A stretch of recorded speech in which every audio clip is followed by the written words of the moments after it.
So hello and welcome to my channel Telvi. So आज चाहिँ बिहान so next day of हाम्रो तिलिचोलेको hiking खाजा सब भयो हैन we're all done हैन अब हामी निस्किन लागेछौं so here's our stuff bags are all packed up and खाजा चाहिँ all done हैन अनि अब हामी यहाँ अहिले ठ्याक्कै यहाँ चाहिँ 4:30 मा खोल्दो रहेछ हैन खाजाको लागि त्यसैले हामी चाहिँ 4 बजे उठेर अनि 4:30 मा यहाँ आएर खाजा खाएर अलि अब 5:10 जस्तो भएको छ 5:15 भएको रहेछ अहिले चाहिँ हामी भक्करै निस्क्यौं तिलिचोलेको लागि यहाँबाट सो बाटो चाहिँ अलिकति गोप्रोमा नदेखेला हैन but yes we are finally starting हैन अहिले चाहिँ हामी हिजो 5 जना जति हिँड्ने भनिरहेको थियो बट अन्तिममा फेरि 2 जना फेरि जोइन गर्नुभयो हैन सो अल फाइन हुनुहुन्छ भन्दै हुन्थ्यो सो 7 जना हिँडिरहेको छौँ हैन we are expecting to reach at least like कति 5 घण्टा 5 घण्टा जति लाग्ला प्रायली पुग्नलाई त्यहाँ पुगेपछि मात्रै थाहा हुन्छ हामीलाई सो लेट्स गो अलिकति माथि उकालो लागेको छ हैन सो त्यस्तो साह्रो अँध्यारो नि थिएन कि लाइक 5:28 तिर हिँडेको हैन अनि हामी लस्कारे माथि पुरै त्यो ट्रायलमा पुरै मान्छेहरू पुरै हिँडिरहेको थियो अनि सो त्यही ट्रायल फलो गर्दै गर्दै हामी आइपुग्यौँ यहाँनिर अलिकति उज्यालै छ भन्नु यो माथि हिमाल पुरै टल्किन्छ कि यताबाट त्यो हेर्दै हैन या सो अहिले वाटर ब्रेक गरे निकै उज्यालो भइरहेछ है गोप्रोमा अलिकति अँध्यारो देखे पनि ठ्याक्कै त्यो अलिकति उकालो कटेपछि हैन क्रेजी भ्यू के ओ माय गॉड इन्सेन मिन्ता चाहिँ कस्तो भइरहेछ त हजुरको experience Now it's so fantastic. है राम्रो झन् राम्रो हुँदैछ है Yes, hoping for the best till the end. दुईजना क्युट भएर सुमुजीलाई ठिक छ होला माथि कस्तो हुन्छ मलाई हाम्रो थोरै एक्सपिरियन्स गर्नु मैले त के भिडियो नि हेरेको छैन मलाई तिली चाहिँ कस्तो हुन्छ नि थाहा छैन 22 घुम्ती गरेपछि आउने हो क्रेज झन् क्रेजी हुन्छ okay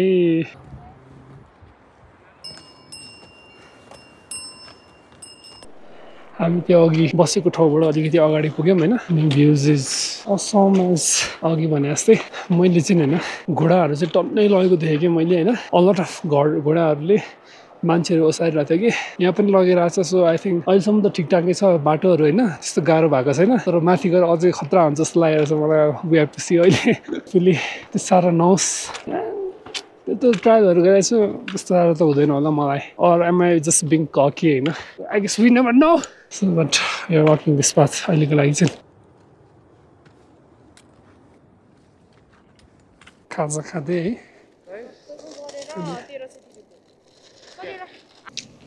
butter cracking all the way.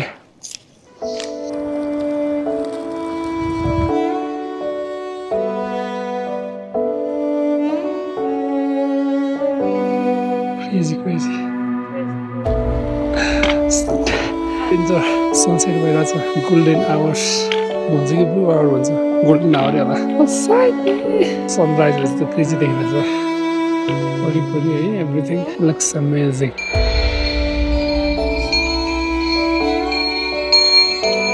Danger line रहेछ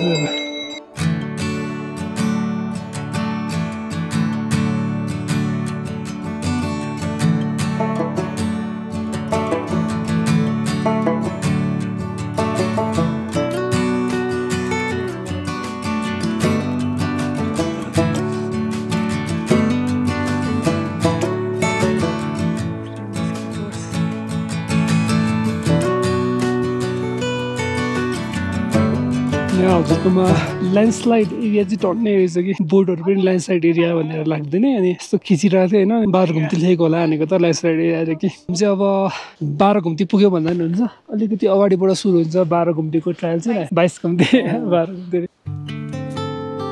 सो 22 घुम्ती सुरु भएको छ अनि दिस इज द रुट माथिसम्म पुग्नुपर्छ हामीले होइन वाइल्ड छ कि उकालो कसरी यो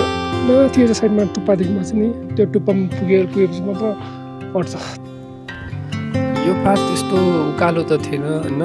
तर हामीलाई निकै टाइम लाग्यो माथि पुग्नलाई हैन अल्टिट्युडले गर्दा अलिकति गाह्रो भयो जस्तो लागि हिँड्न पनि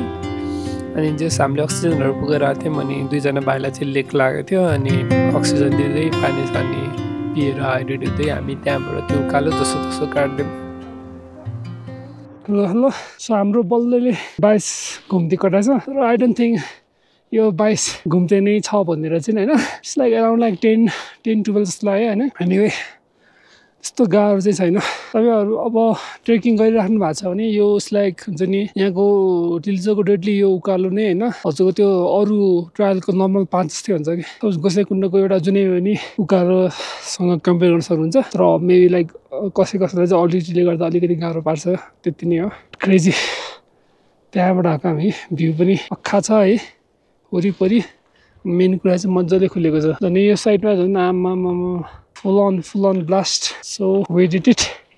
म चाहिँ अलिकति अगाडि आएको छु हैन हाम्रो गाइजहरु चाहिँ त्यहाँ रेस्टिङ गरिरहेछ टिलिचो लेक सुन्न आउँछ जस्तो लाग्यो मलाई सो लेट्स सी सो हामी 12-22 घुम्तीबाट अलिकति अगाडि आएपछि त्यो उकालो आउँदो रहेछ हैन अलिकति ठुलै उकालो आउँदो रहेछ हैन तर उकालो आइसकेपछि मजाको हिमाल देखिँदो रहेछ कि अनि त्यो बाटोमा त्यो हिमाल हुँदै के अरे फोटोसोटो खिच्दै आयौँ हैन एकदम राम्रो छ बल्लले अब सम्मर रोड आएको छ यहाँनिर हैन अनि यस्तो प्रिटी गुड अब ओह्रालो लाग्न आँटे जस्तो छ हामी हैन अगाडि ओह्रालो हो छैन सबै छ एउटा मिक्स रहेछ फेरि माइन्ड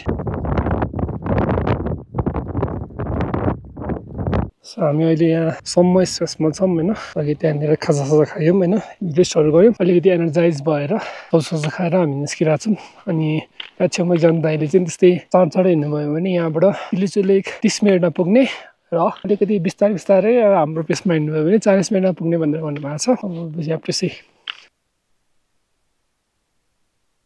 हामी अलिकति हिँडेर चाहिँ हैन टिलिचोमा आइपुग्यो जस्तो लाग्यो तर होइन जस्तो छ यो त कति सानो छ नभए अझै अगाडि कुद्नुपर्छ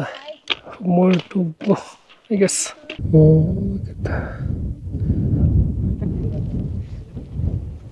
हामी यहाँ मजाको पासमा हिँडिरहेको छौँ हैन एज यु क्यान सी है मान्छेहरू चाहिँ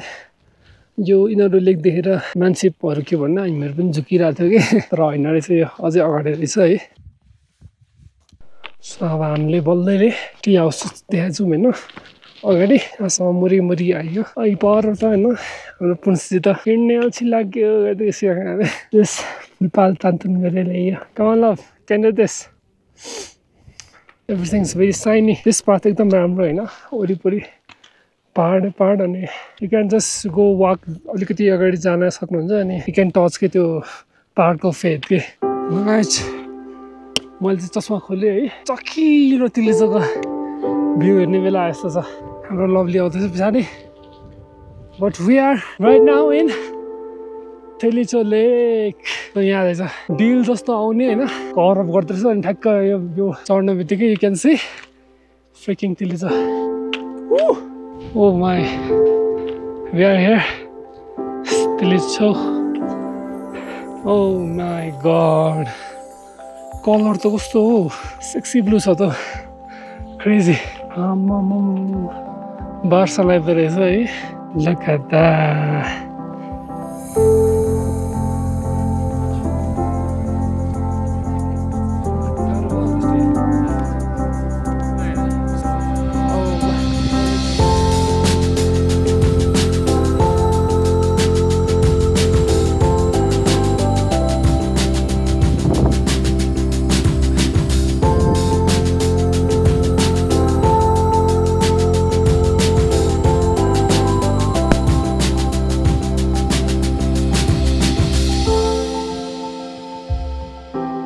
हामी तल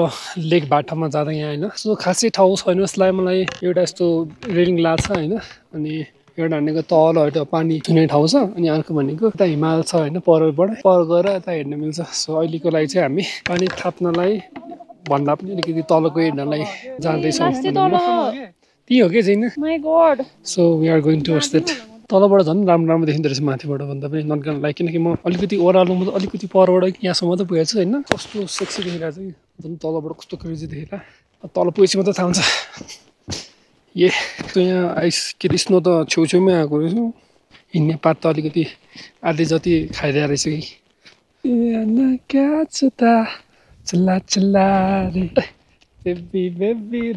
वाह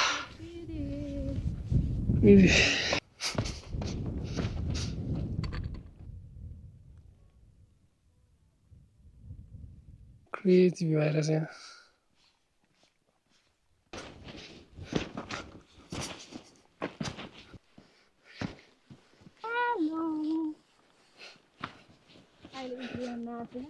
सो हामी अझै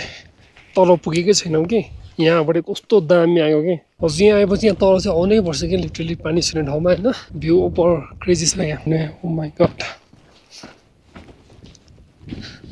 यस्तो रहेछ कि यस्तो रहेछ यहाँको तरिका oh my god look at that bro यहाँबाट पो त अलिकति लेखेर आस्ते भयो त माथिबाट त के हेर वाह ओ माई गड हेर्नु त्यो रिफ्लेक्सन पनि पछाडि आमामा दोज रिफ्लेक्सन इज क्रेजी आमा वाउ जस हामी यहाँ छौँ होइन हिमाल पहाड तराई कोही छैन यहाँ परै वाह so very much worth it यहाँसम्म आएको सो हेलो सो यो चाहिँ हाम्रो तिलुचु लेक भयो होइन so thank for watching this crazy journey होइन हाम्रो आजको पार्ट 2 मा चाहिँ हामी 7 जनै माथि पुग्यौँ अनि यहाँ जसरी भए पनि होइन उहाँ एकजना चाहिँ बस्नुभयो हामी 8 जनामा अनि यो तर रुट वास एकदमै पर्फेक्ट होइन स्पेसली यो माथि पुग्न आँटेको बेला होइन झन् राम्रो हुँदै जाने कि होइन यो साइडको त्यो हजुरले हिमाल देख्न सक्नुहुने होइन अनि हिमाल रहेछ कि बेसिकली पाथहरूमा पनि लिटरली हजुर गएरै यसको फेट छुन्न मिल्ने टाइपको थियो कि सो क्रेजी एन्ड अलिकति हाई अल्टिट्युड जर्नी भएर होला प्रायः जस्तो धेरै मान्छेहरूलाई पनि लेक लाग्ने अनि फर्किने चाँडै फर्किने त्यस्तो भइरहेको थियो but we made it and we are very thankful होइन अनि भेरी मच वाह सो सिया bye-bye. Still be signing off and keep on smiling. I'll see you in my next video. Bye-bye. Dun-dun.